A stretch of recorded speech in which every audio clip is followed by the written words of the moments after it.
नमस्कार साथियों, मैं हूं संदीप कुमार और आप देख रहे हो आपका अपना YouTube channel learn English with Sandeep sir. देखिए,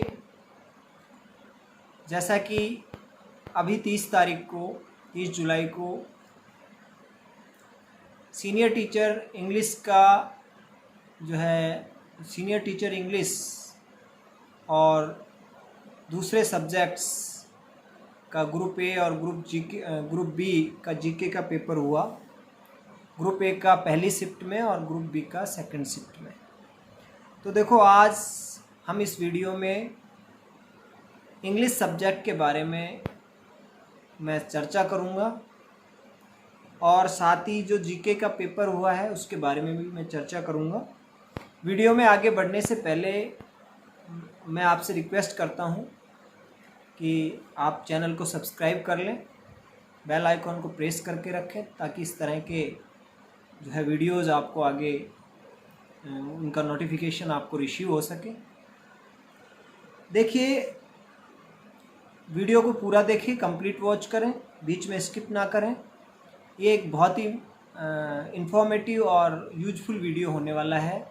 जितने भी मेरे साथी हैं इंग्लिश के, जो मेरे विद्वान साथी हैं, उनके लिए। देखो, हम कुछ टॉपिक्स पॉइंट्स पर बात कर लेते हैं आज। मेरा पहला पॉइंट है कि जो अभी अपना ये जो पेपर हुआ था 30 जुलाई को, जो 30 जुलाई को पेपर हुआ था, ये पेपर पहले वाले पेपर के कंपैरिजन कैसा था। यानी मैं पेपर के स्तर की बात कर रहा हूँ कि पेपर का स्तर कैसा था अगर हम कंपेयर करें पहले वाले पेपर से।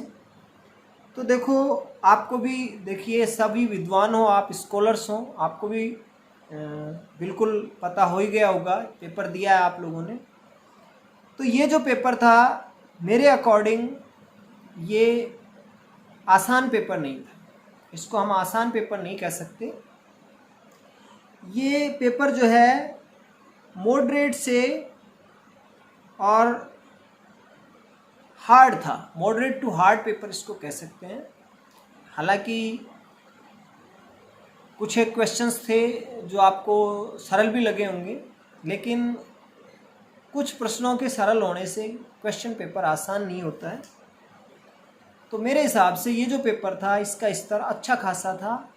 ये मॉडरेट टू हार्ड पेपर था और जो है पहले वाले पेपर के से कंपेयर करें तो मेरे हिसाब से ये पेपर जो है काफ़ी, मतलब उस पेपर से काफ़ी जटिल पेपर था, काफ़ी हार्ड पेपर था। पहली बात तो हमने पेपर के स्तर की बात करी।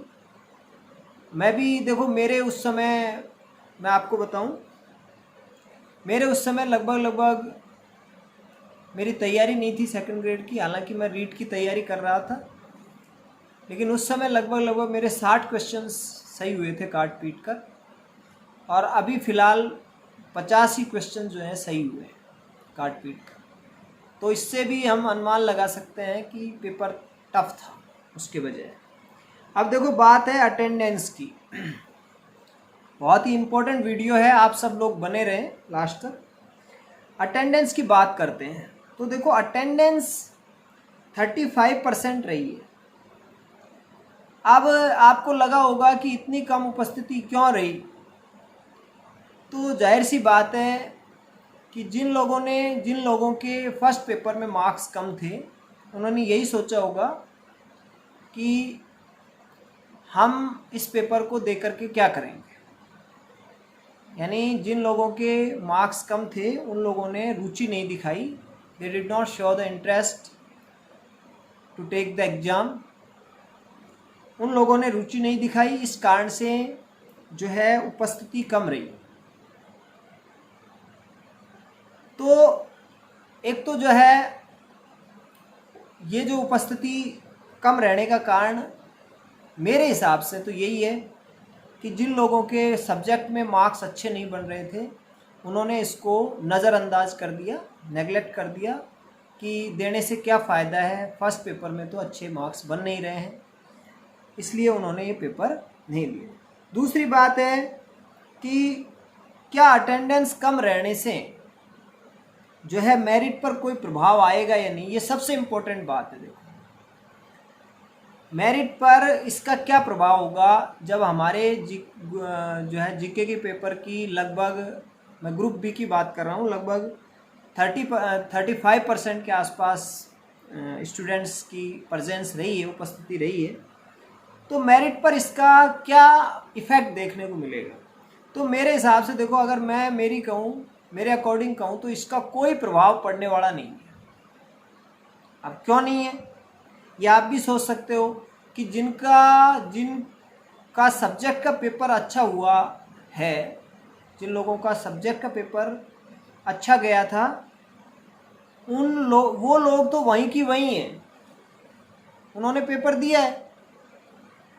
भाई पेपर उन्होंने ही नहीं दिया जिनका सब्जेक्ट का पेपर बिगड़ गया था, वो लोग तो सारे प्रेजेंट हैं, वो लोग सारे उपस्थित हैं जिन लोगों का सब्जेक्ट का पेपर अच्छा गया था। तो ये भूल मत करना इस सोचने की कि भाई मेरिट पर इसका कोई प्रभाव पड़ेगा। तो मेरे अकॉर्डिंग इसका मेरिट पे कोई प्रभाव नहीं पड़ेगा, चाहे 35 की जगह 30 रह जाती ग्रुप ए का जो जीके का पेपर था उसकी तरह, चाहे 29 रह जाती, चाहे 25 रह जाती, लेकिन ये वही लोग हैं जो सिलेक्शन ले जाएंगे, जिनको ऐसा लगता है कि हमारे सिलेक्शन की पूरी प्रोबेबिलिटी है। ठीक है, तो हमने पेपर के स्तर की बात करी कि ये पेपर जो है टफ पेपर था, मॉडरेट टू हार्ड था, और कुछ एक क्वेश्चंस को छोड़ करके और जो करंट अफेयर्स के जो क्वेश्चंस थे वो भी नेक्स्ट लेवल के थे। अब मेरिट के प्रभाव की बात करी, अटेंडेंस आप सभी को पता है, आपके सामने थी कि ज़्यादा नहीं रही। मेरिट का प्रभाव, मेरिट पर इसका क्या प्रभाव होगा, तो मैंने आपको बताया कि मेरिट पे इसका कोई प्रभाव नहीं पड़ने वाला मेरे हिसाब से। एक और चीज़ है, अब मेरिट इस बात पे भी डिपेंड करती है। देखो एक क्वेश्चन है मेरा कि जीके के पेपर की तरह क्या इंग्लिश का पेपर भी सर्कुलेट हुआ था। तो देखो मैं इस पर यही कहूँगा, हालांकि मेरे पास कोई इसका जो है पुख्ता एविडेंस नहीं है, मेरे पास कोई जो है इस बात का कोई पुख्ता सबूत नहीं है, कोई इस तरह का एविडेंस नहीं है कि मैं जो है इस तरह की चीज़ों को यस कर दूँ। लेकिन देखो जैसे आप 5 सालों में देखते आए हो, लास्ट 5 इयर्स जो आपने देखे हैं, जो आपने सिस्टम को भी देखा है कि हमारा सिस्टम आज कैसा हो गया है, इससे ये बिल्कुल भी जो है अस्वीकार नहीं किया जा सकता कि जो पिछला पेपर है, जो जीके के साथ जो अपना सब्जेक्ट का पेपर है वो सर्कुलेट नहीं हुआ होगा। निश्चित रूप से जो है ये एक पिछले कुछ सालों से ये सिस्टम का पार्ट बन गया है। तो निश्चित रूप से मैं देखो ये मानता हूँ कि निश्चित रूप से पेपर जीके के पेपर के साथ थोड़ा बहुत तो सब्जेक्ट का पेपर भी, हालांकि हम इसको मेज़र नहीं कर सकते कि कितना जो है सर्कुलेट हुआ, लेकिन मैं ये कहूँगा कि निश्चित रूप से आप इस बात को मान के चलें, चाहे सर्कुलेट नहीं हुआ, चाहे आउट नहीं हुआ, लेकिन आपको तो ये मान के चलना है, इस सिस्टम से आप ये जो है अपेक्षा नहीं कर सकते कि पेपर आउट नहीं हुआ होगा सब्जेक्ट का भी। तो एक चीज़ मैं जो आपको बता रहा था कि मेरिट पर जो है न तो अटेंडेंस का प्रभाव पड़ेगा और मेरिट इंक्रीज होगी, क्योंकि सब्जेक्ट के पेपर के बारे में भी आप ऐसा जो है पॉइंट ऑफ व्यू नहीं बना सकते अपना कि ये पेपर सर्कुलेट नहीं हुआ था। तो मेरे हिसाब से मेरिट के वहीं की वहीं रहने के चांस है।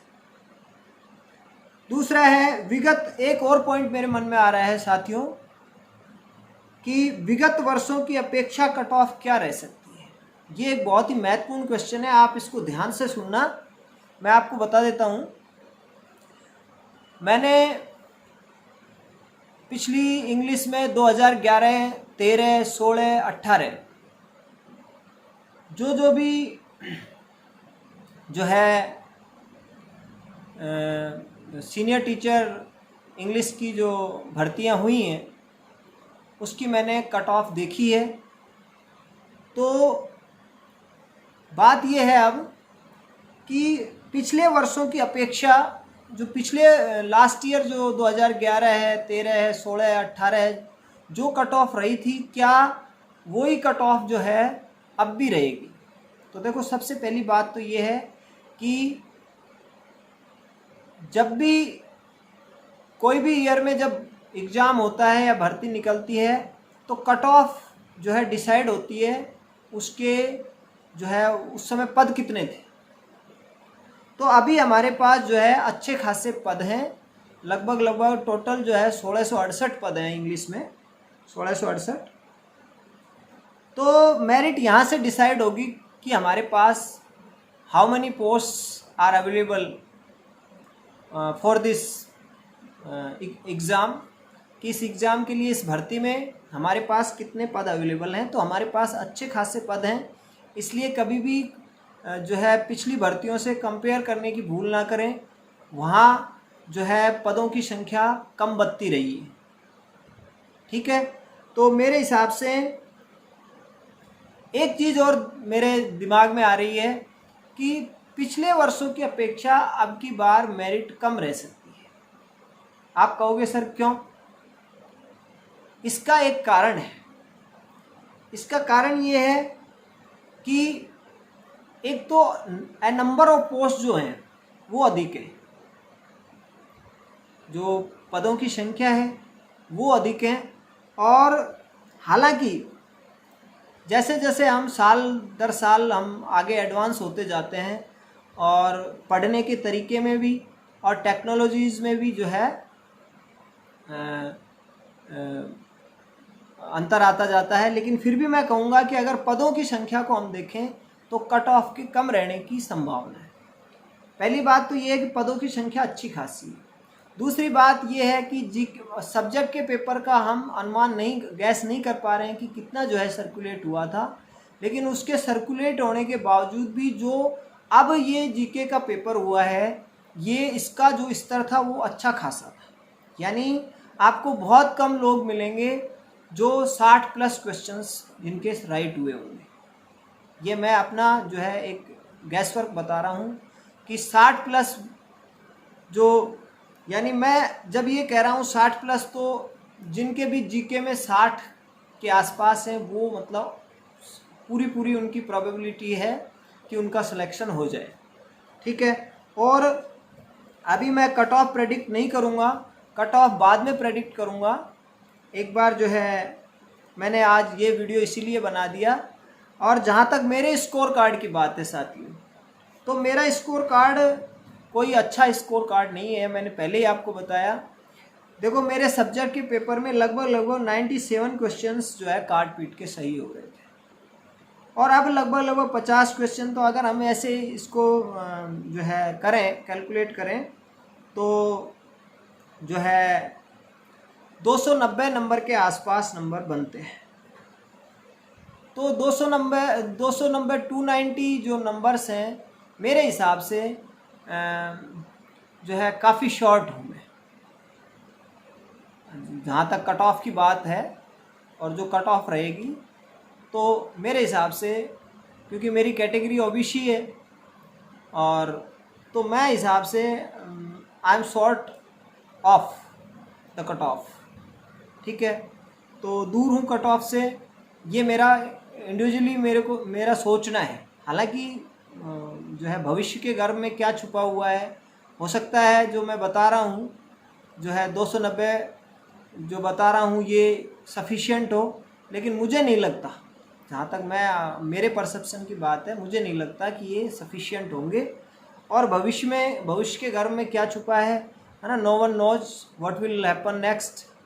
तो हम केवल प्रतीक्षा कर सकते हैं।